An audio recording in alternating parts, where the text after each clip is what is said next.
Good evening, and welcome to another exciting episode of Moen After Dark here on Sunday evening. I am joined by my co-host Rock and Rant and very special guest Immaculate View. Good to see you guys again.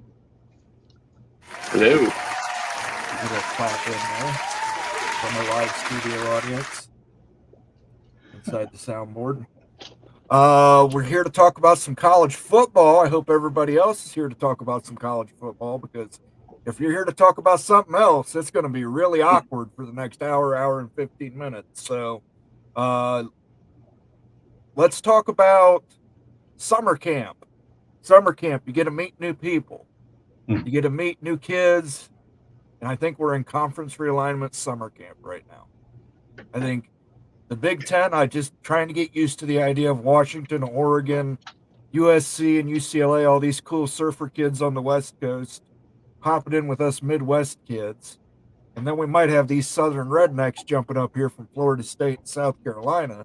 It's going to be quite the conundrum we have here in the Big Ten. And then on the Big 12 side, you've got the Arizona party schools, you got Utah, you got Colorado making its comeback, which is going to be different. And then for the SEC, you got Texas and Oklahoma. Big fish in a small pond rolling in there, thinking they're just going to dominate things.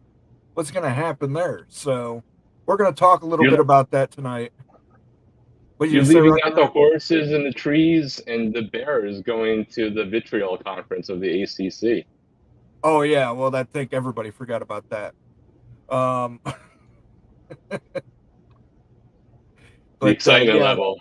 The excitement level was not there for Stanford and Cal and SMU the way it is for the other conferences. I think most of the people in the ACC are still scratching their head on that one. So, but we'll talk about it all. Let's get some shout outs here real quick. Ryan Willie, the friendly badger, says hello. Good to see you, Ryan. Joaquin Morales. Hey, Moen, Immaculate, and CFM fam. Don't forget to smash that like button. It's free and makes you feel good. Let's go. That's right. Release those endorphins. Good to see my friend Immaculate back in the saddle. Yes, very special guest today. We very much appreciate him being here with us. Immaculate winks. Glenn Lumen saying good morning from sunny and wonderful Philippines. Good to see you, Glenn. It's been raining here all day. Timothy Green, the mountain man. Moen After Dark, one of my favorite YouTube personalities, I must say. Let's go. I agree. Thank you. Expedition Greg says, hey, everyone. Bob Swanger says, good evening, CFM. Daniel Gygax is in the house. Illini Ted says, hello. Timeline was really well done again, Moen. Thank you. I do put a lot of time into that, even though I kind of read through it fast. But yeah, if you're a member, you can go to our members only section and see my episode of Timeline, the Pacific Powerhouse. What would have happened if Texas and Oklahoma joined the Pac-10? Ooh, that's a good one. Yeah. I won't spoil it for you, but you definitely want to check it out and see who goes where. Larry Andrick says hello, and he says his name is Henry. Okay. Henry or Larry, whatever you want us to call you, we'll call it to you, brother. Conundrum back. About time you got back to work. Immaculate's killing it on Twitter every single day, guys. Follow him at Immaculate View on Twitter. Twitter is so easy. I can multitask doing that. Yeah, Immaculate's getting us all ready for EA 25 to drop. He's like my Obi-Wan. Yeah, it's going to be exciting. I know a lot of people are kind of video games. What? But try to warn people. It's going to be a cultural event. You're going to see all your favorites talking about it. There's going to be massive sports media leagues that start up, and it's just going to be all over the place. So it's going to be a lot of fun. Lonnie Johansson off the top rope with an elbow drop for $5 super chat. Very Good nice. afternoon from Northeast Kansas. Go BYU and go Big 12. Thank you very much, Lonnie. Appreciate that. Ryan Thomas coming out with a drop kick. Boo Dirty Wolverines and Evil Badgers. The Badgers aren't evil. Badgers aren't evil. Come on. Let's Badgers aren't evil. The Wolverines on the other hand. Very evil. Very evil. Dark Moon, good to see you, Dark Moon. Moff Prof's in the house. Let's go ahead and start it off, gentlemen. Speculation zone. Oh, no. Big gets Florida State, Clemson for 20. SEC gets both North Carolina and Virginia schools for 20. Big 12 adds Miami, Louisville, and which two? Pitt or Syracuse or Georgia Tech. If you haven't been following along, Immaculate, we have added Syracuse to the drinking game. Syracuse? How did that happen? See, now I have to show, like, I have beer today. Drinking beer tonight, guys. Well, that's fine. You'd always drink wine. Yeah, no whiskey You today. two could be sponsored on College Football Mafia. Send us whiskey, send us beer. We'll drink whatever it takes. There you go. Breakfast stout. What's a brewer on that? That is by Founders Brewery. Oh, Founders, yeah. Yeah, We're up Michigan. It's a coffee brew, oatmeal stout with a little bit of mocha in it. Oh my God, is it good? I'm not a huge fan of it, but Not I'm for not a everybody. huge fan of breakfast stouts. Just me personally. I like milk stouts. But anyway, we're speculation zone. Miami, Louisville, and then which two? Who started Syracuse? Is that you? I did. That was me. Of course. I was just looking for a reason to double my alcohol intake. I mean, And then, and that was spawned off of you take that it wasn't as bad of a take as some people might think. so are we We're working saying toward what the we think about six-pack. this? So we're saying that the Big Ten gets Florida State and Clemson. The SEC takes North Carolina and North Carolina State, Virginia, and Virginia Tech. That's a lot. Big 12 adds Miami and Louisville. Which two other ones do they grab? Well, in this scenario, I'm not saying this is mine, but in this scenario, I would say if Pitt was wanting to go, probably them. If GT wanted to come, probably them. Syracuse, you could fit them in to do some things. I know we talk basketball, but it kind of seems like the odd man out in this group. As a matter of principle, like this is like Moen refusing to say "Go Blue." I refuse to comment on this specific scenario. Fair enough. Okay. Speaking of which, Lead the fifth. Speaking of which, Go Rock Blue. and Rant. Okay. Fill thank in, you. Go Blue. We got a super chat from our friend Kerry Go Noles, Georgia Tech. Yep, goodness. Georgia Tech. Well, You take drugs, Danny? Every day. Good. So what's the problem? I don't know. I'm just going to leave the lid off. I think that bottle's going to be done by the time this show's over. Yeah, probably will be. I probably need to make a stop there at the old liquor store. Mr. Monkey says, I dropped off PATC to be here. There is no greater compliment. Thank you. tend to agree. Thank you. Tend to agree. I think we've got a hell of a lineup tonight. I think you guys are going to be entertained and informed. And maybe we'll do a cooking segment. I don't know.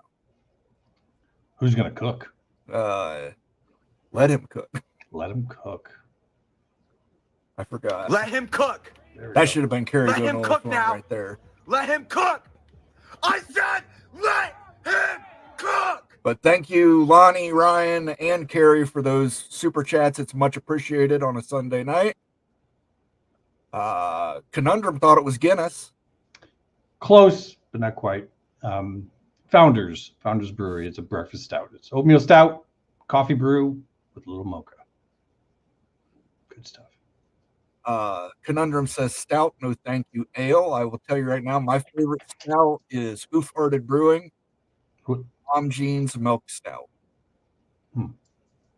It's fantastic. If you're ever in Central Ohio, check out Hoof-Hearted Brewing and Kitchen.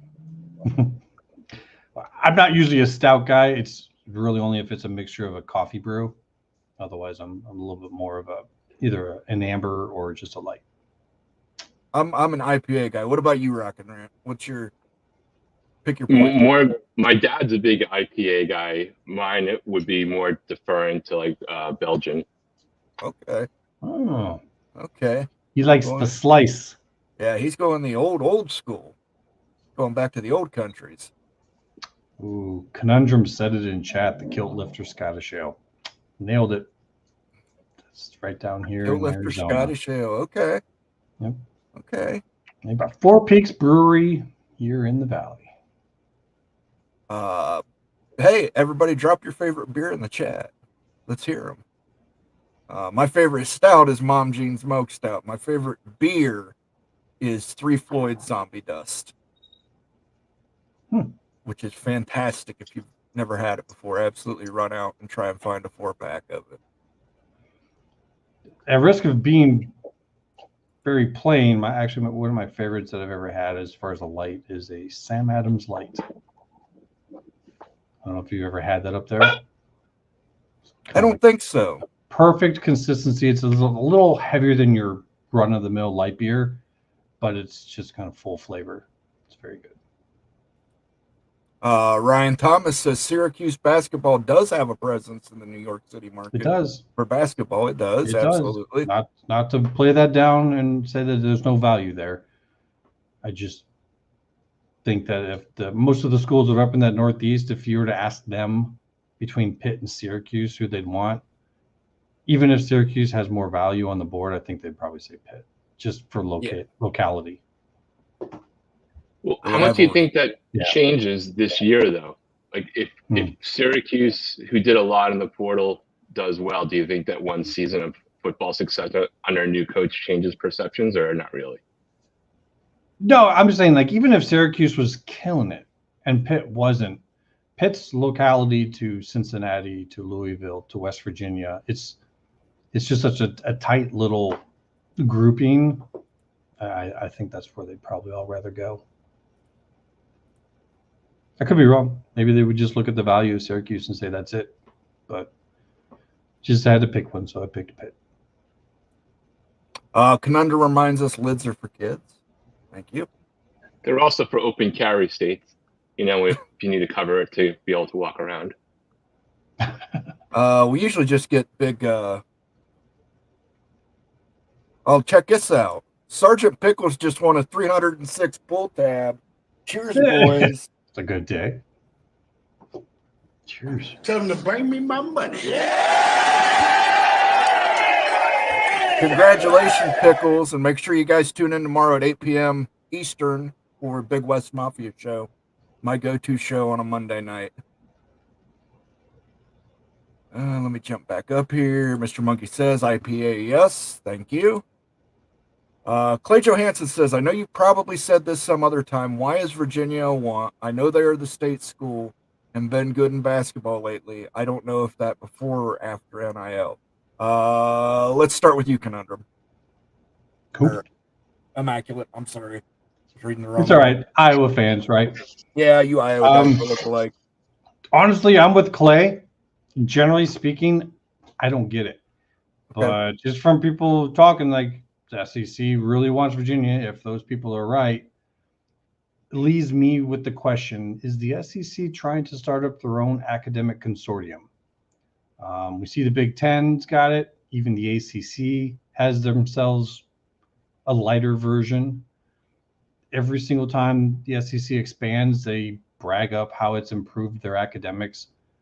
Do they at some point in time want to start their own academic consortium? And if that is a yes, then that's why you want Virginia, because with Virginia and North Carolina, you bring those in with the Texas, some of the other additions they have, you put yourself on a map where they bring their academics and their research and their connections to your consortium, and in return, you allow them access to everything the SEC has to help them make a lot more money on the academics or on the athletic side. So, but normally, naturally, I don't get it unless it's North Carolina +1. That's the way I've always looked at them. Rock and Rant, you have an opinion on this? Yeah, I mean, I get why they're in the conversation, but to me, it's like Office Depot wanting to make sure they have typewriters available because it's an old model that isn't going to exist in 10 years, right? It's based off of the monetization of the SEC network potentially and getting into the new contiguous state in a market that they're not, in a world where I don't know how much value that's going to have long term. It's not shutting off tomorrow. There's a value there.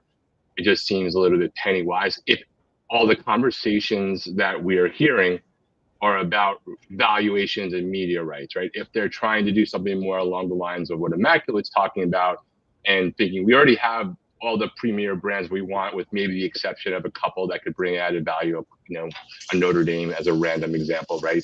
Unlikely, but just for out there.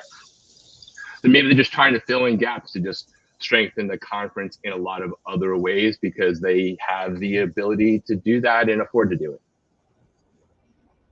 Right on. I think you take University of Virginia, one, because it gets you closer to the Washington DMA.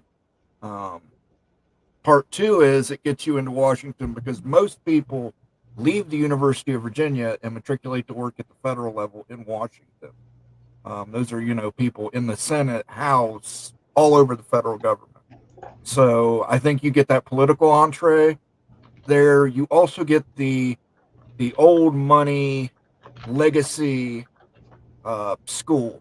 I mean, you get that heritage founded by Thomas Jefferson on his grounds. So I think there's lots of good reasons to add the University of Virginia. I totally get why some people like Virginia Tech. Totally get it. Yeah, in terms of just pure athletic addition, which we're talking 80% football, 20% basketball, I think is what you guys are still operating on. I think that's all Virginia Tech. I've never watched a game at Virginia where I felt like, man, this crowd's really into it. I just don't see it as something that ESPN would want. SEC, absolutely. They seem to be gung-ho on increasing their academic stature for whatever reason. I just throw that out, the idea of them starting a consortium. But I think that with their partner, ESPN, whom is their only partner, they might think differently. We shall see. We shall see. Daniel Gygax, when I used to drink Sierra Nevada Stout, that's a good one. Sierra Nevada is always a good one. If you're ever in Lawrence at Free State Brewery and they have the barley wine or oatmeal stout, make sure to order it. I love these local independent brewers. Wheat beer, Frankenstein,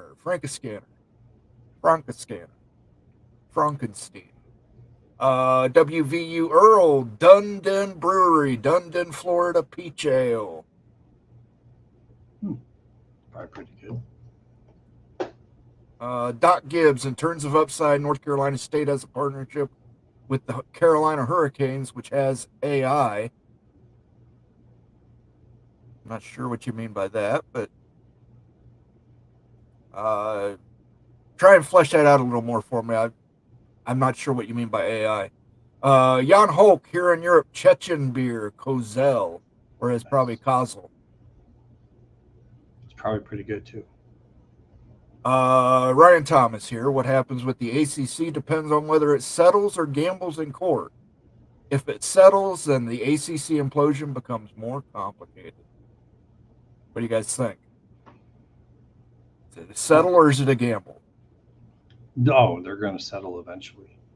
It's just a matter. I think that they're just buying time. Yeah, for something. I think there's. Go ahead, Immaculate. Sorry, I didn't mean to cut. No. I just was throwing it in at the end, like for something. I'm not saying for sure this or that or whatever. They just seem to be buying time. I don't think you take this gamble because it's an all or nothing, and that's just a bad gamble to take when you're the ACC. Yeah, I feel like each party thinks that they've had 2 or 3 cards that they could call a bluff on, and then somebody has revealed another card that makes them think differently. But either way, something's going to happen with either, 2 weeks ago, it's a different conversation. Now we have asked for a summary judgment, right? If that gets granted and doesn't get appealed before it's granted, in that one case with Clemson and South Carolina, things can move fast, really fast, right? At least for those 2 schools. The worst case to me, someone's going to blink probably by February 1st at the worst case. I can't really see that the ESPN option and or those scenarios as sort of like bookends of everything are not going to make something happen. It's such a risk to just assume that you're infallible those people wind up usually going to prison, if they were on a criminal trial. So yeah, I mean, maybe they do go that route. I don't think so. I think their plan is to settle at some point in time, but they're buying time until they're ready to do that. Right. Carrigo Knowles with a springboard plancha. Let's go Georgia Tech. Go Knowles baseball. Yeah, the Knowles are doing really good in baseball.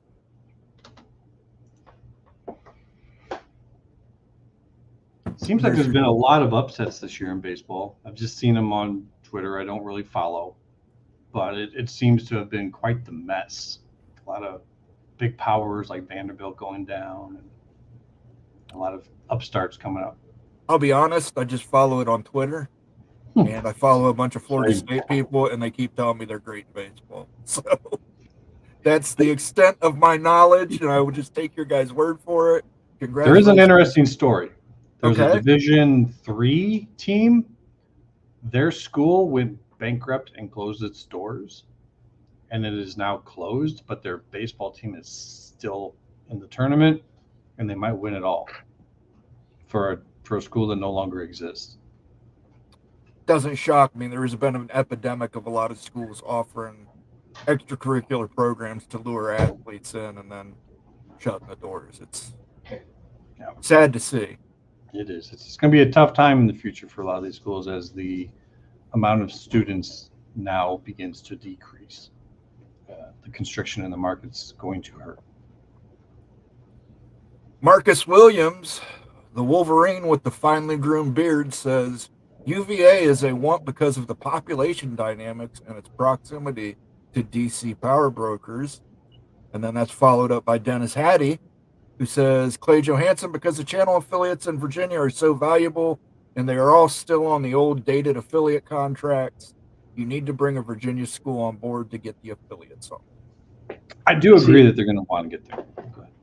yeah, they're going to want to get there, but I think that's like both right and incorrect in another sense, right? I know there's an additional plug, but the SEC network is on every cable network, every affiliate, every distribution partner in Virginia. It's not hard to get it. I know that there's a bump up, or I believe or have heard there's bump ups when you have a school in there, but it's not like you cannot find the SEC network on cable systems in Virginia. You absolutely have probably almost 100% coverage. So I don't know what that delta is between that. Obviously the SEC knows, but it's not like, hey, we never got the ACC network into all of California. We had sporadic coverage. Now we're getting it all because of Cal and Stanford up in NorCal or something like that.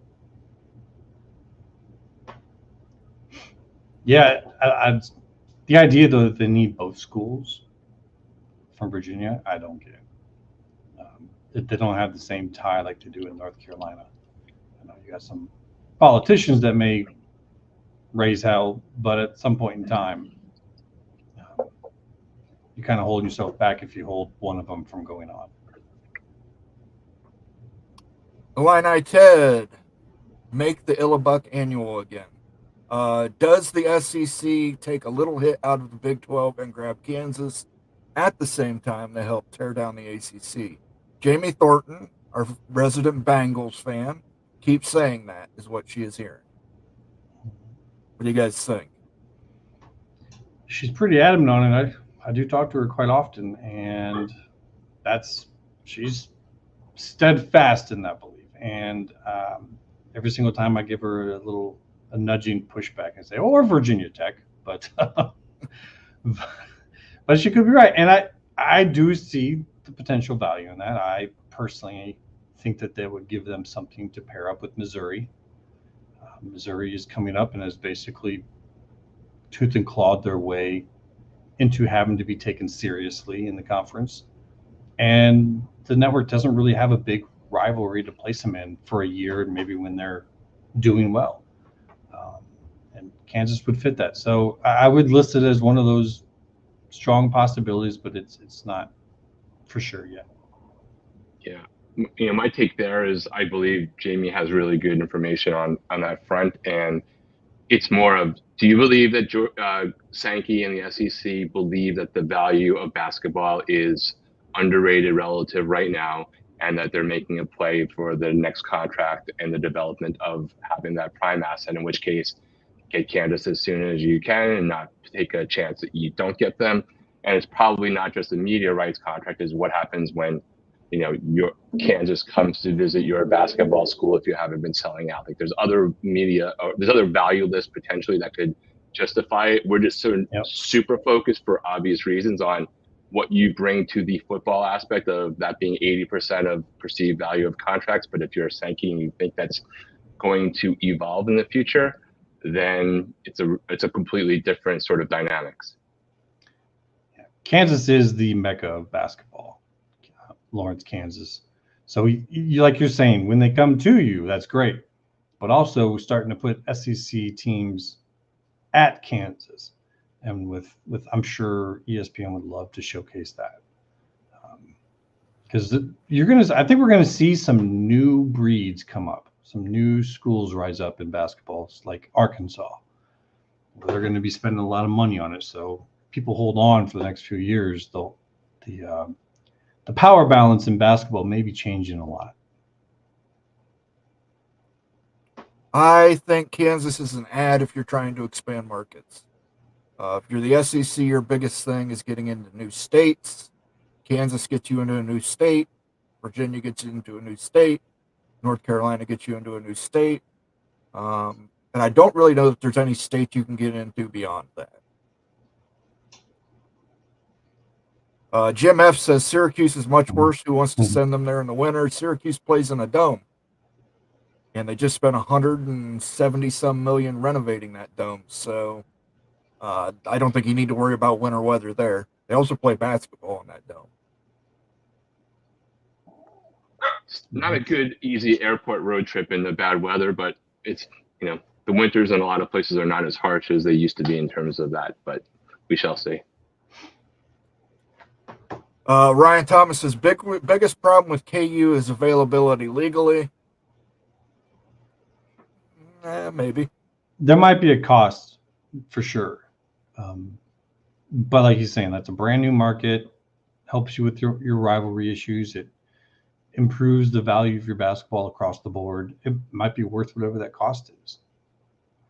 What that cost is, I don't know. I know that there's some 99-year thing and a cost to that, but I think we're seeing right now that in the moment we're in right now, they're looking to overcome costs. If they got to pay it, they will, but these are long-term decisions right now for a brand new era. So I know for Big 12 folks, that's not great news, but it might be happening. We'll see. I like Timothy Green, Boone County, West Virginia, homemade blackberry raspberry moonshine. Sounds awesome. Look at your local 7-Eleven.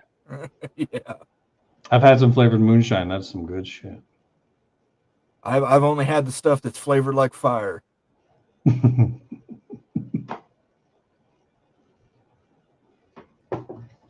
Mr. Monkey says Belgium has the greatest beers in the world. They're having an argument over who makes the best beer. Another one for the slice. Almighty Finn, a Knowles fan. Hey, fellas, love your show. Thank you very much, Almighty Finn. He's out there in the Hoosier State, I believe. Marcus Williams lets us know that they have the SEC network in Arizona and in Iowa. Absolutely true. It's on the ESPN bundle. It's on YouTube TV bundle, too. Doc Gibbs, funny about FSU fans now, they are happy to go to Big Ten when they leave the ACC. But FSU fans are upset that the SEC doesn't want and fight for them. There's different camps of FSU fans. Yeah, there's several. Go ahead.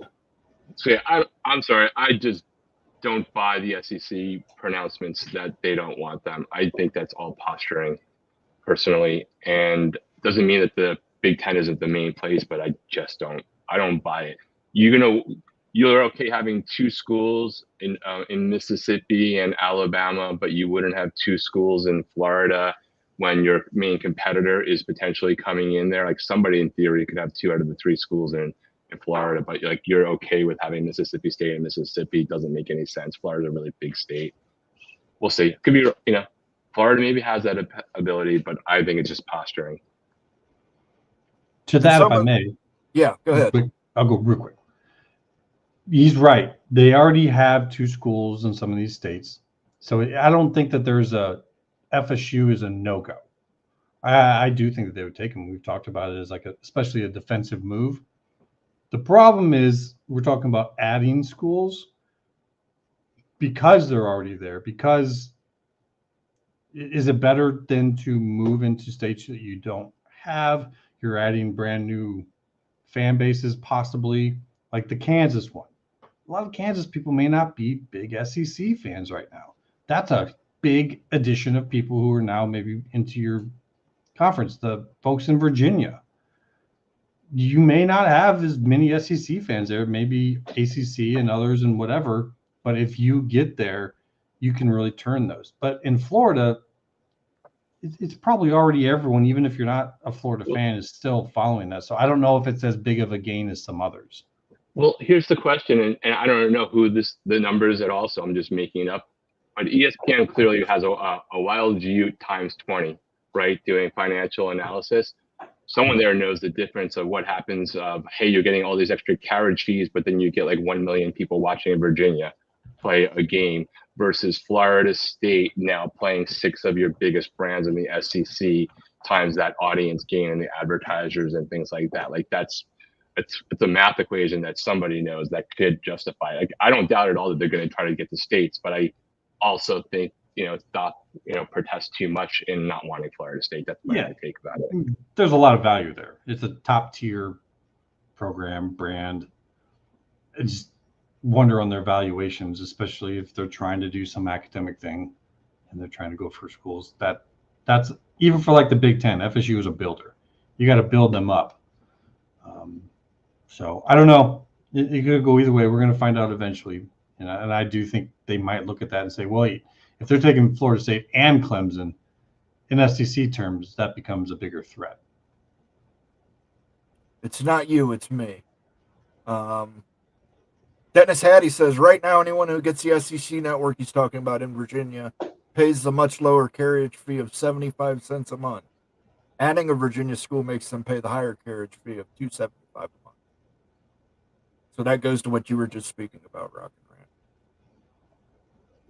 Good info, But Dennis. Is that worth 2 though? What he's saying there, you don't need 2. You just need 1. You only need 1. And if you're looking at Virginia Tech versus Virginia, I think ESPN prefers Virginia Tech, but I think SEC probably prefers Virginia.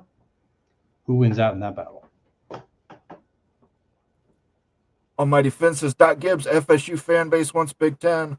I'm the only FSU fan that wants to go SEC. No, you're not. You are absolutely not. In fact, I would say the majority of FSU fans want to go to the SEC. It's just you have some very vocal ones that are very unhappy with ESPN and the SEC who would rather go to the Big Ten. Or folks who are like, they think that the school would be better off going to the Big Ten overall. There is that perspective as well. But there's a lot of very loud FSU fans out there that prefer the SEC. Yeah. I'm curious whether, if there's a dramatic split between FSU alumni fans' desire of which one to go to and the broader FSU fan base that not all of them went to the school but love the school and the program, if they lean more towards the SEC over the Big Ten because it's purely a football decision, not a value of my degree or the academic prestige aspect of it, even though a football fan might also appreciate that their school that they are following from a sports perspective is also a good university.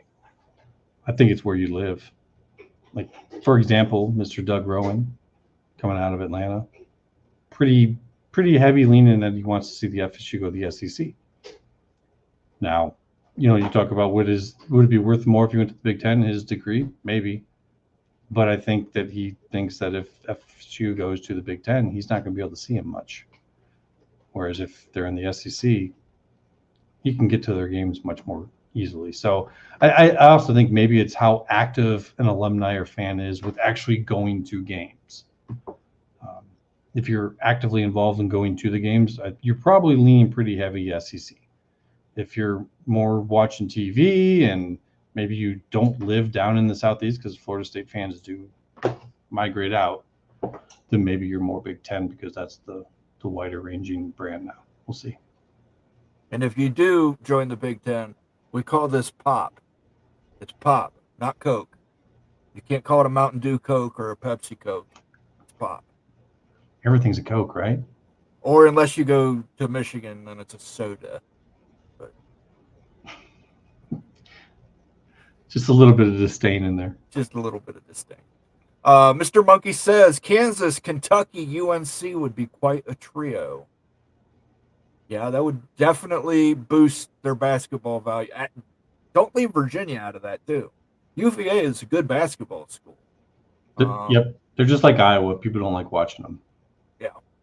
But they are a good basketball school. They won a national championship, I want to say, in the last 5 to 7 years. Yeah, they were a great basketball school. Coaching changes brought them down to a good basketball school. It's probably true. And also on that mind, careful about still portraying Kentucky as a top tier program. They do not have the NIL support. I think that they might be dropping down from top tier to the next tier. And you might someday be saying Kansas, UNC, and Arkansas. Well, that's true, too. Calipari's at Arkansas now. That could be a whole... They bought him a team. You might hear Arkansas this coming season when they're playing basketball. You might be hearing a lot about them. Ryan Thomas again with a super chat coming off the top rope. If UVA agrees to go SEC, Duke goes with it and UNC. And then I guess the fourth team would be Kansas, and we would have Kansas, Duke, Kentucky, UNC, Arkansas, UVA, all these basketball schools in the SEC. The SEC might become the dominant basketball conference. That's kind of hard to argue with if they do that. That's a lot of top tier basketball programs right there. Yeah, that'd be a hellacious lineup. I wouldn't want to deal with that. Ryan Thomas says Kansas signed that Gore, and the buyout will be much higher than OUT. Also, if 4 ACC schools are more available, then Kansas is left behind.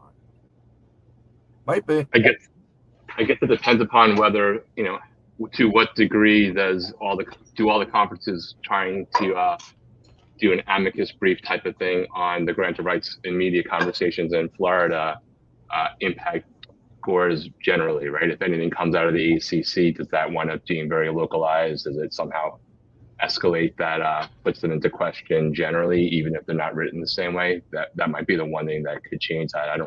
I don't know the ins and outs of that score, but I know it was long.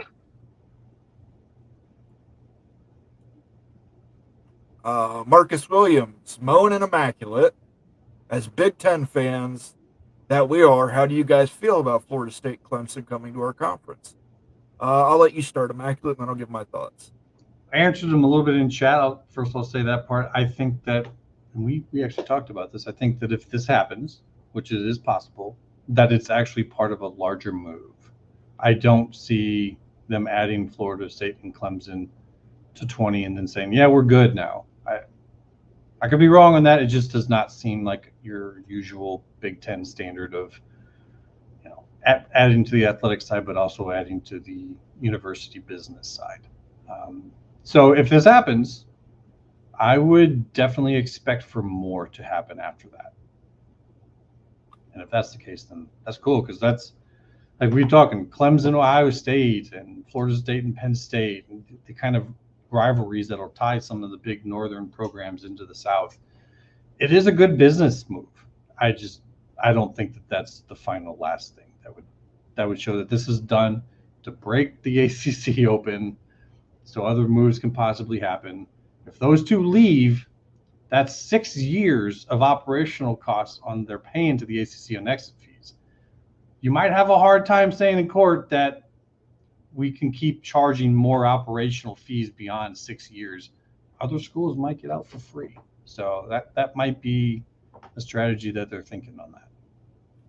I will say this. We were talking about it a little bit before the show. I think Clemson, Ohio State is a natural rivalry.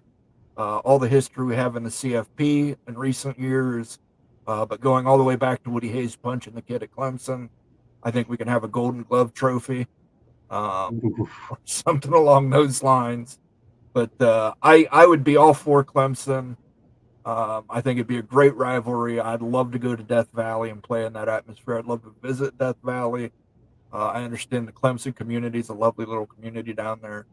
I'd like to take a week off and go there for vacation, watch a game. So I'm all for it. I'm all for it, Marcus Williams. And then Florida State can come up there and play Michigan in the big house.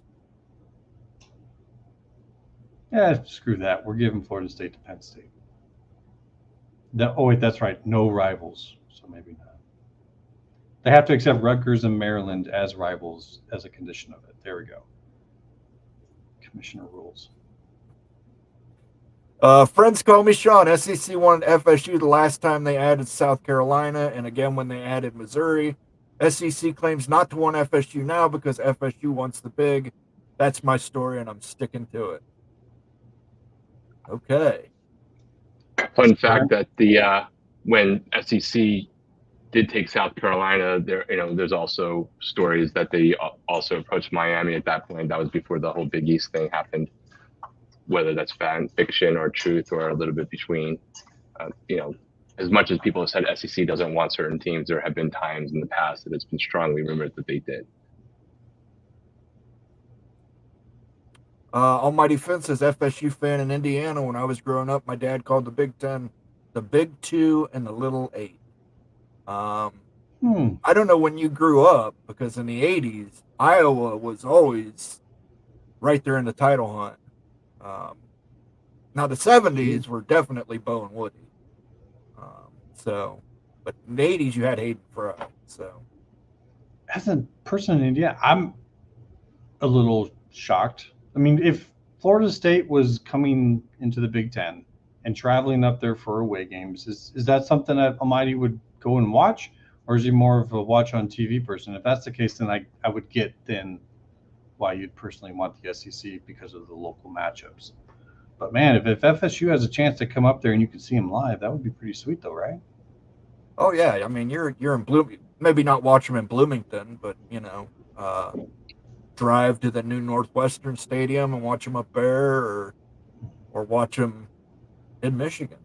Drive up to Ann Arbor. Michigan's not too bad. Yeah, you might be, not too far from the Ohio border. Just drive over and watch Florida State, Ohio State. That'd be worth a drive. Yeah, you might have to come up with some scratch for that. Yeah, I mean, it's true. The Chad. Everything is Coke. Yes, down south, everything is Coke. I learned that the hard way when I wanted a Mountain Dew. You want a Mountain Dew Coke. Don't mix Coke in it. Just want Mountain Dew. Like, what kind of Coke you want? I want a Mountain Dew. I want a Mountain Dew. Okay, Mountain Dew Coke. Tony Lawson says soda. That's something that Tony would say, being from Minnesota. Those Northerners, man. Like, when we say Northerners, we mean like the Northerners, not just half of the country that's in the north. Yeah. Those with the border with Canada. Youpers, that's what we're talking about. Youpers. Yeah. Almighty Finn agrees. I call soft drink pop. Scrap and Wolf, great to see you back, Immaculate. Appreciate it, guys. Still getting the kudos. Fun to come back. I think a lot of FSU fans would like the SEC just where it's a road trip for quite a number of away games. Yeah, like if you're down there, I mean, of course, like I was saying with Doug living in Atlanta, if Georgia Tech's not going with, of course you want Florida State in the SEC. Right. Like, when I hear that from guys, they think maybe they might be mad. No, I'm actually shocked that FSU to the Big is even a thing. Like, if I was in charge of the SEC, I'd be like, nope, you're not going there. What do you need? We'll roll out the red carpet.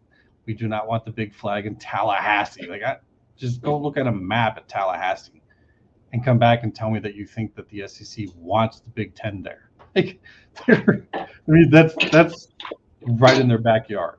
So I mean, there's so many road trips under a 6 or 8 hour drive for Florida State. Everywhere. the entire Deep South. Even from New Orleans, you can just straight down the coast on the highway. You can get there in 7 hours, 8 hours. I mean, you're there for the next day for a game if you're there to go watch a particular matchup. Grayson Ganoush with the Sagat profile pick. The UVA versus Texas Tech national championship game was the most watched since 2017's UNC versus Gonzaga. Which is wild. Texas, big school. Texas Tech, big state. I mean, but didn't also Virginia in that time frame come in as a 1 seed and lose to a 16? I seem to remember that. Yeah. Yeah, that was in not too distant history for sure. They were the one who broke that last. I think they were the first ones that got that mark on their record. Ouch. Illini Ted says, I think the big adding the Western Four is the only reason Florida State and Clemson now seem to be leaning in that direction. Once the conference went national, it became a destination. I don't disagree with you, Ted. That is certainly their branding. Their little display that they put at the Hall of Fame in Atlanta was all about saying coast to coast. So that seems to be what they are projecting and what they're telling folks. Like, this is what we're doing. If you want to be part of that, then you want to be part of us. So your choice is this massively powerful regional conference, which has national appeal, or an actual national conference that, you know, maybe over time really kind of gains that national appeal. It just depends upon what they see and what they think is going to happen. Muff Prof, Moen, timeline idea. What if Arkansas never left the Southwestern Conference and instead was a founding member of the Big 12, where Baylor was left out for Arkansas? Could be interesting. I might take that one under advisement, Muff Prof. If Baylor was left out, then you probably also don't have Texas Tech, because it was Baylor folks that got both of them in. Yeah, it was politics. I remember Ann Richards had something to do with it, I believe. Yeah, so I know there were politics involved. Take out Texas Tech as well and add another one, and who would you add then? Oh, you'd add to SMU because they'd pay $100 million to get in. Ouch, but probably true.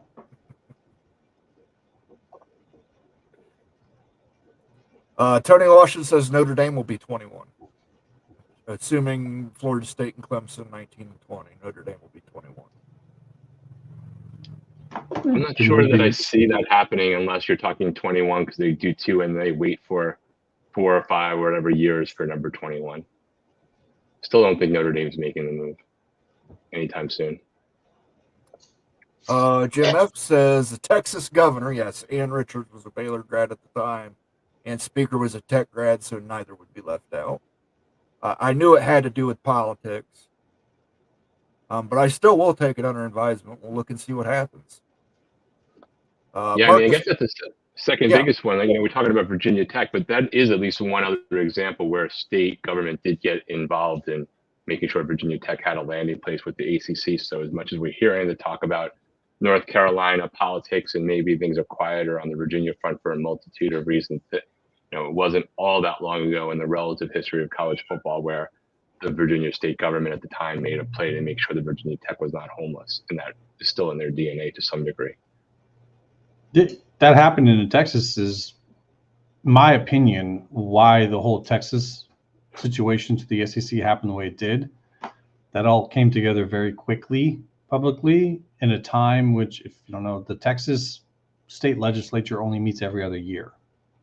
So it was during that downtime when there was no meeting for them to get involved and stop it. So they snuck out of Dodge. Marcus Williams says he would love to see Florida State play Michigan down there in Doak Stadium. And then Almighty Finn reminds us the last time Florida State played in the Big House, it got ugly for Michigan. It might again. And that's why I'm a Florida State fan. Florida State and Clemson at Beaver Stadium, whiteout. Yes, if you've never experienced the whiteout at Penn State, it is something to behold. Also a longtime rival of Miami in their independent days. Yeah. It's true.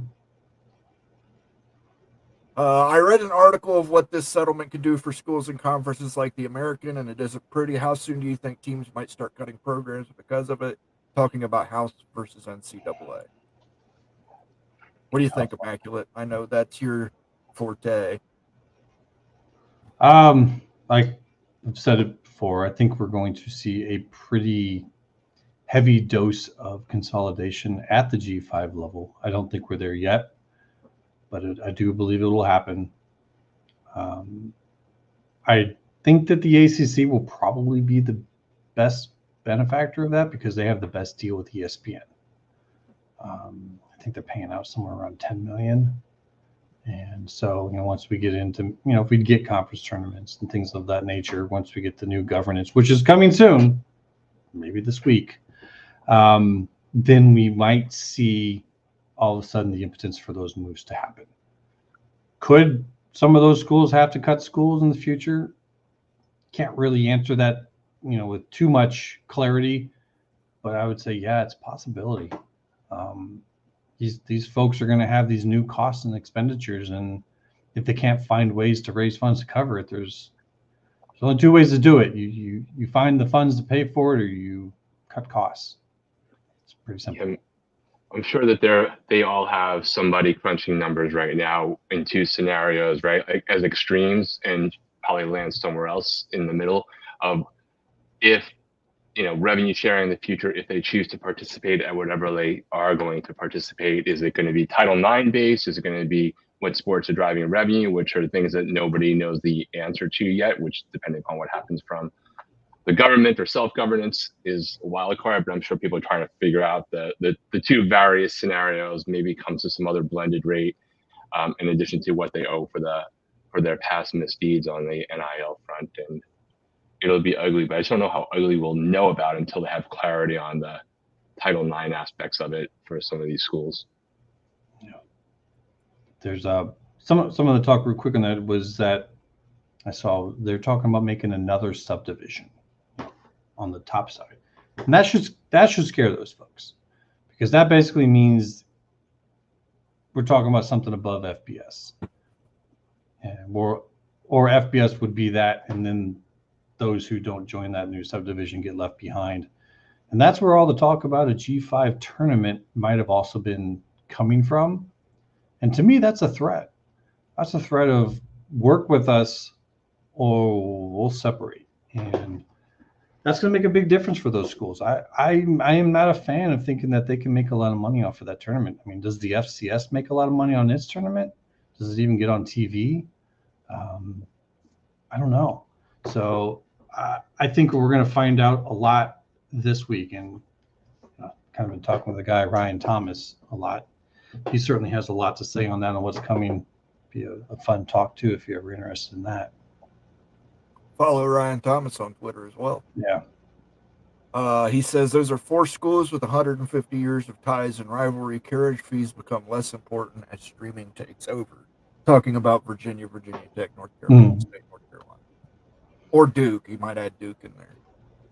We're starting to see some alliance, though, between cable companies and streamers. So we might end up with a hybrid where it's not like the death of cable. It's a marriage of cable and streamers. Bad analogy. CDs died and vinyl came back and still is a revenue source for the music industry. So it's still, it may not be as important. It's just whether it's meaningful. It may not affect their decisions, but it doesn't mean they'll ignore the opportunity for people who just take forever to cut the cord or are too lazy to cut the cord when their internet provider is also the same company that they could get cable channels or packages from as these things become blended. There's always a shift from like coupling to decoupling in industries. It happens back and forth in a lot of things over history. But yeah, for sure. National brands, cross state lines and they cross the way of getting the distribution. People just get the distribution in various forms. All right, guys, we got about 10 to 15 minutes left here on the stream. Anything that you definitely want to get guaranteed read, make sure you leave that as a super chat. I will assure you we will get to it. Also, we're at 91 viewers right now. If we hit 100 viewers before the end of the stream, we're giving away 5 memberships. 5 memberships if we hit 100 viewers before the end of the stream, guys. So spread the word out there. Tell some people. call your parents, tell your neighbors. Timothy Green, love the background photo, Moen. I had a Camaro very close to that one. It was a Berlinetta with a Stroker 383, small block Chevy 373, gear 4-speed automatic, about 425 to 450 horsepower. That is my bitchin' Camaro because the Dead Milkmen sang a song called Bitchin' Camaro. And if you never heard the song, it's a fantastic song. Drove it up from the Bahamas. They've got a few good ones. They've got some great ones. I'll watch FSU anywhere. I'm just not a Big Ten football fan. My parents retired in Georgia, so Fair enough. SEC fan, I get it then. Fair enough. Jim You F. also have to reminds wonder us. how much. I was going to say, Mo, you have to also wonder over time if a lot of more Southern speed type of schools enter the conference. How does football and over time change depending upon which the Iowa style versus the Florida State style? Like what happens to the conference style play over a decade or so? Well, I think you've seen it with Michigan, especially. They adapted to the speed thing by going power. I don't necessarily know that it makes more teams convert to speed because we saw a lot of these teams, especially when Ohio State, when it's in its heyday under Urban Meyer, try to become speed teams with old OSU coaches, and it just never worked out. And then Michigan went the opposite way and said, let's go power. And power ultimately conquered speed, unfortunately. So, yeah, I mean, you're seeing it right now with USC. They're sizing up. They're building up to come. So, do I think that Florida State and Clemson have to do that? You look at Clemson and their defense; they're known for being stacked. I think that's a team that comes to the Big Ten ready. They've actually not been known for their offense, so kind of I got a little place in my heart for them. But I think that they would be just fine. Both of those schools. It's more the kind of the West Coast where it was all about smaller size and a lot of speed and a lot of action on the field. I think if Florida State and Clemson come to town, people are gonna have to take that seriously. Those are teams that are ready to play in the Big Ten. Jim F. lets us know Boston back in the day it was called Tonic. It still popped to me. Friends call me Sean. Big grabs Florida State, Clemson, then waits for Notre Dame with Miami and eventually Arizona State and Utah. Makes sense geographically. Northwest, Pac South, Southeast, Northeast, with Notre Dame joining the Northwest, I guess, or Midwest. Yeah, I like it. Obviously, I would love to see Iowa come to Arizona State. Unfortunately, I think Notre Dame and Stanford have gotten married. Some of the names like we saw with Condoleezza Rice, who was heavily involved with getting them over there. Right. She's a Notre Dame graduate, professor at Stanford. Person who was most seen from Notre Dame involved was Swarbrick, Stanford graduate, working at Notre Dame. So I think those two schools are married. So I think that if Notre Dame is coming to the Big Ten, it's going to be at least with Stanford, and they're probably going to demand more. So we'll see how it plays out. I do like that lineup.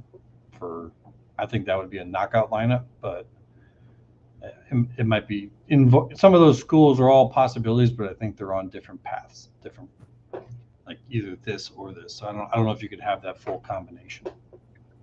Yeah, I mean, I could see if you're trying to be the national conference at some point, you want to fill in the gap between the West Coast schools that Big Ten has brought in and, I guess the Iowa, Nebraska-ish line straight down to a part of the country that is still growing.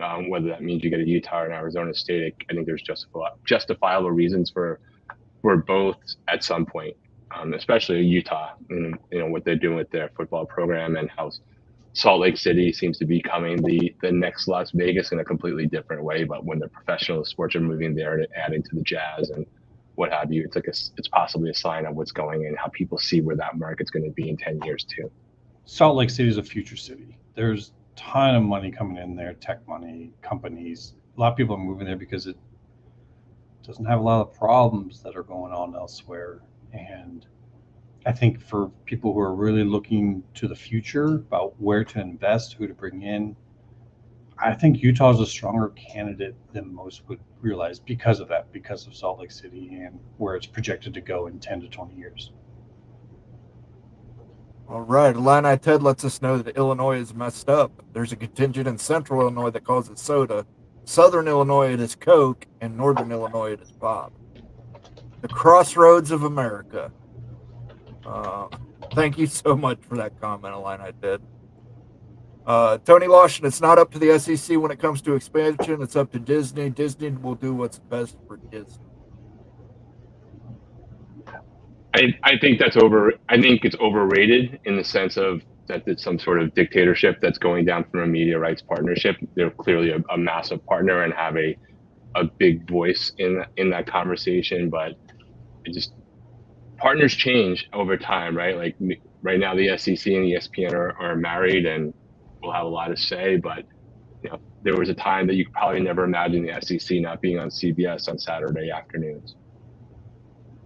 To a degree, but also CBS never invested in a network for them.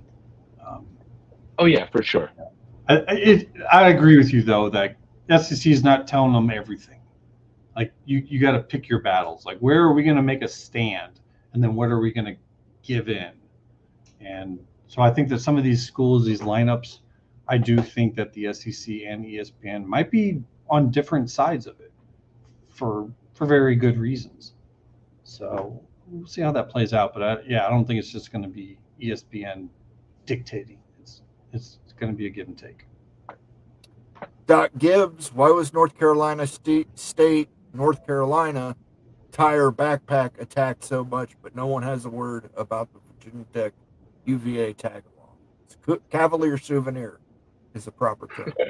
There's no because just not in the news yet, right? Like essentially, there's been reasons of wondering more about the North Carolina side of the equation because of what's been going on with their boards and the board of trustees and the board of governors, things that most of us who are knee deep in this conversation a year ago didn't pay attention to. I think that's probably more with the why that's happening as opposed to that it wouldn't happen if rumors about Virginia Tech started to come more to the forefront. But I don't know. What do you think, Immaculate? In North Carolina, it's a very direct tie. The Board of Governors has direct control over that. Whereas in Virginia, it's more of political leverage. If you do this, we'll do this. And maybe you look at that and say, okay, we'll take that risk. Okay, go ahead and you try and do that. One of those schools could leave because they're governed separately. And maybe you face some political backlash within the state.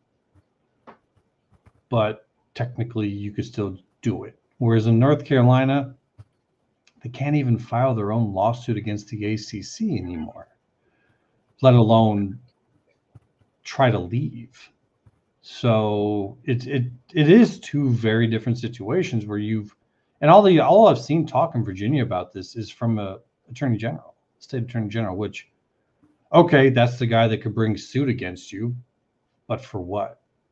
Like, he still has to have some grounds to do that. I haven't seen a governor talk. I haven't seen anyone in the state legislature talk. So I think it's two different situations. All right, Mr. Ed Wayner, good to see Immaculate on the show today. Good to see you. Appreciate it, Ed. See him every once in a while on X, so good to see a familiar name. Almighty Finn, hey Moen, can you talk to Greg and get me unhidden in the chat? Greg thinks I'm unhappy all the time. I just like to state my opinion, just like everyone else. I can ask him, but worst he can tell me is no, brother. I'll ask him for you, but my Finn is fierce sometimes. You can vouch for you. Say, hey, he's been doing pretty good. I'll put in a good word for you. I said, take care of the kid. Tell him you got a Michigan probation of like no time. If he does that for you though, Finn, you gotta be good there, man. Don't abuse it. Yeah. Don't abuse it and walk in there in the first day, just start, If Moen goes in there and then pulls one for you, that's a pretty big deal. Be Doc like Gibbs, SMU. good to see Immaculate here. Also, let's do a big shout out for our Oregon State and Washington State friends and wish them the best. Shout out to the Beavers and the agree. Cougars. I agree.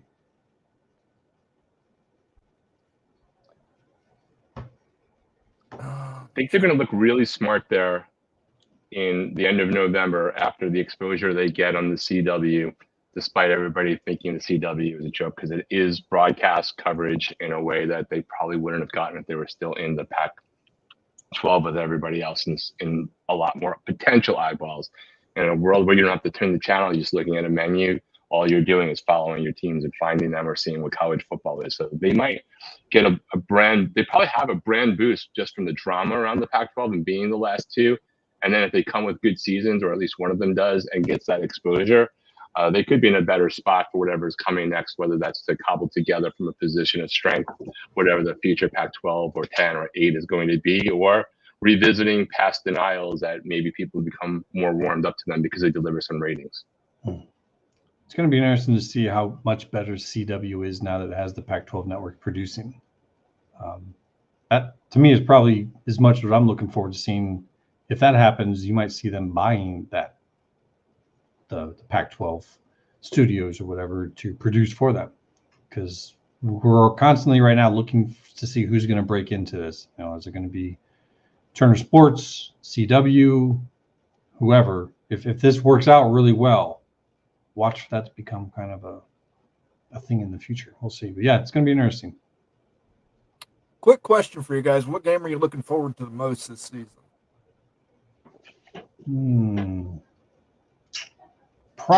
Like on a very personal level, Sure. probably Iowa and Minnesota, because I want to take that trophy back so I can smile at Greg and be like, but man, I don't know. Let me think about it. Who are you looking forward to? Ohio State, Oregon, obviously for personal reasons. Yeah. For non-personal reasons, I want to watch Texas and Michigan. Yeah. That's a good one. For me, I would say your personal game is the one I'm the most interested in on a P2 level of Ohio State playing against Oregon. Like those are going to be consensus top 4 schools in probably every poll coming up. Personally, from a Miami fan perspective, it's the opener game against Florida. I freaking hate Florida. Everything about that school. I want to beat Florida State. It's the most intense rivalry. It's the one, but it's also more respected for me personally. Some Miami fans would disagree, but I at least respect people who never ducked out of playing you. And both brands were built on that. But watching Florida, if anything that Miami could do to contribute to misery in Florida, including Billy Napier being on the hot seat in their own hometown, that's what I'm looking forward to. A little bit to that. I agree, Ohio State, Oregon, but that puts Ohio State in that stadium, which Autzen Stadium's good. It's kind of small. I'm, in terms of watching one of those West Coast teams come to a big-time Big Ten stadium, sorry, I got to list USC at Michigan. That, to me, is kind of one of those, wow, that's really happening? USC at Michigan, conference game. Yeah. Like I know we don't want to talk too high about Michigan, but man, that's kind of a special one too. I think we gotta have to list that there. It's going to take some time to get used to having these new kids around, Yeah. With other West Coast lingo. Because USC is Notre Dame's rival. Like that's like their number one rival, and they're coming to Michigan to play. Whew. I wish 1 year later, or for Harbaugh leaving, it would have been more interesting if he were still there, and it'd be more interesting for sure if we knew that USC was actually going to get a defense. I know they've taken a lot of steps, so I'm not saying that they haven't, but with their head coach, just like Mario, I'll prove he knows how to manage a clock when he actually manages a clock and knows when to take a knee. But the same thing applies to USC's head coach there, having a defense ready to be able to handle a Big Ten schedule. A lot of unknowns, but that one is probably going to have a lot of talk about it when they comes down. And I hope Ohio State is able to go out to Oregon and show them up. Last thing we wanted to see is one of the new kids take off the Big Daddy. First year, Well, look, trust me, I think Don't you're going to lose. see. I think you're going to see that game played twice this year. So, Could be. Illini Ted Ryan Willie says in Wisconsin it's called soda. Incorrectly, it's pop. Sorry, Badger, but it is pop. Marcus Williams, I love this comment. SEC and ESPN are married as Fox and the Big Ten, but they're swingers. If you get my drift, LOL. It's true. The family has grown a little bit. Thank you for saying that safely as well. It was great, and it also didn't cause any issues with the YouTube gods. Yeah, no booty talk on this channel, guys. Illini Ted, the 24 big needs a Texas school, in my opinion. Big higher ups have some time to sow more distrust in the SEC, valuing them. That is supposedly happening to some extent at A&M. I think the more interesting question is not that whether Big Ten would like somebody in Texas, is if they do and Texas A&M is not going to be available, just rumors aside, like what is the next option that actually makes sense and brings value that's worth bringing, that's really going to spread? Is it purely just going and picking the third best drawing eyeballs school? Is it thinking a little bit further down the road? And I know I don't mean SMU, but I'm just curious what would be if Texas A&M doesn't leave the SEC, because I think making any guesses on that is just a good, awesome, wild guess. Yeah, it's kind of hard to place that. I mean, I know we've talked about it, and a lot of people talk about it. A&M, people ask, well, what schools out of Texas do you see going to the Big Ten? I could only see Texas or A&M. I don't see them taking a Tech. I'm sorry, TCU is a small, private, no research. Yeah, they're in Dallas. So if A&M was ever willing to do that, that would be great. I don't see it in coordination with the move where Notre Dame is coming, because I think in order to get Notre Dame, you're going to have to take some other stuff. If you think North Carolina has a backpack on, just wait till Notre Dame comes saying, okay, we'll join. They're going to come with the whole family. So you can't leave Navy out. We need them in conference. I mean, it's going to be like a full boat. But if that doesn't work, if Notre Dame, if they have their private conference and they do all that on the side, and if A&M is interested, that's when I could see that. And that might be in coordination still with the larger move. And A&M is one of those things, if you can get them to join, that makes a school like Clemson much more possible, because that's both a big-time athletic ad, but A&M is also a major academic addition. Yeah. Major. So they make a lot possible. If that's in play, I just want to say, I am not saying that's in play. But if that's in play, that makes so much more possible for the Big Ten. You could make so many presidents happy if you were adding A&M. That is an interesting discussion topic. Almighty Finn promises he'll be on his best behavior. I will, like I said, I'll put in the word. I can't make any promises. Marcus Williams is incorrect in this statement in various ways. I will see you in Columbus. Should be fun.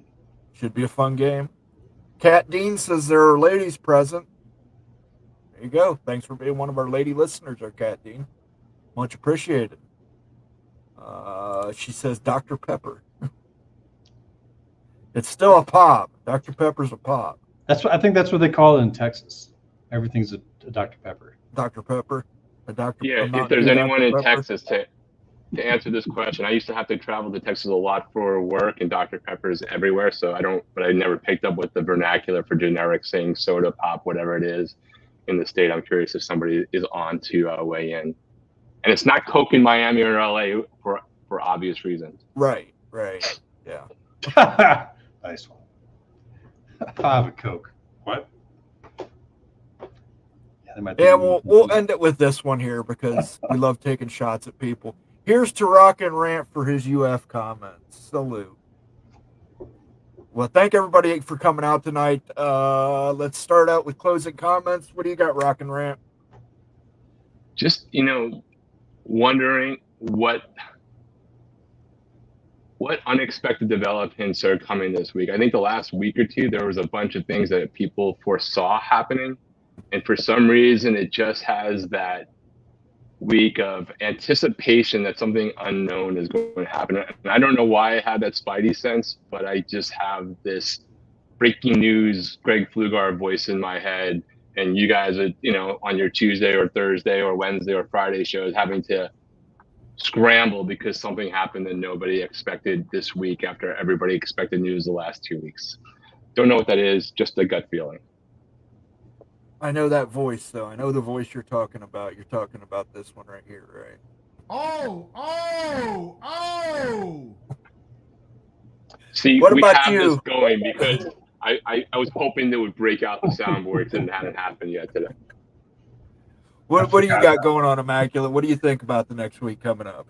Well, even when I haven't been on here, I still have conversations with folks, and there is some serious discussion about this coming week and the next week after that. And one of the things they'll look at is Florida State.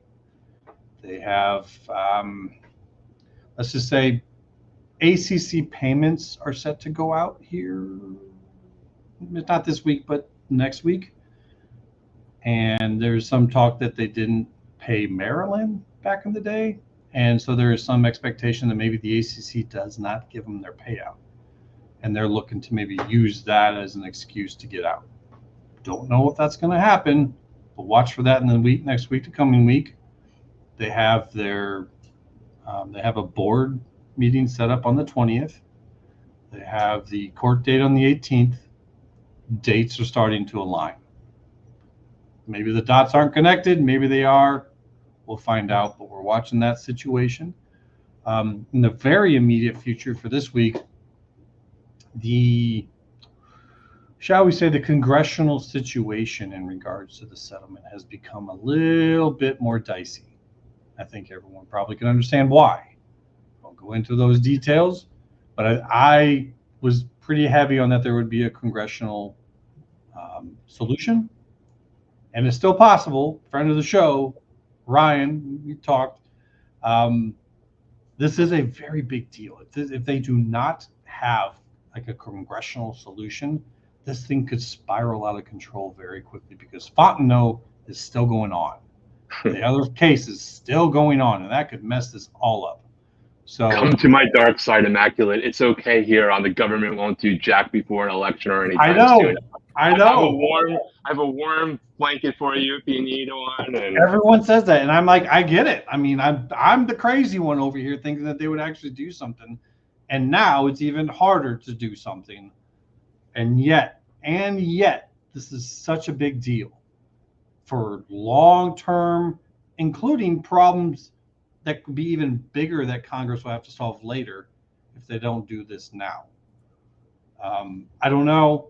But if they aren't going to do anything, the people involved in the settlement situation conferences, the NCAA, they're going to have to find something this week to talk about.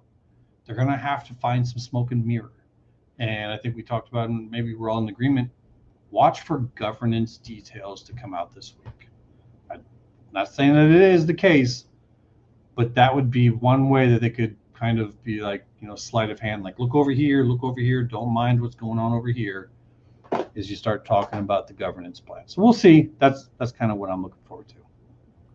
We shall see. Just want to give you guys a reminder. Tomorrow at 8 p.m., the Big West Mafia with Sergeant Pickles and Becky Go Huskies. On Tuesday, it's the Big 12 Mafia show. And then on Fridays, it is Big Freakin' Friday show. Check that out as well. Follow Immaculate on Twitter at Immaculate View. Rock and Rant at Rock and Rant. Myself at Moen After Dark. I'd just like to thank Immaculate for being here tonight. Tell everybody peace out. Have a good one. Take care, everyone.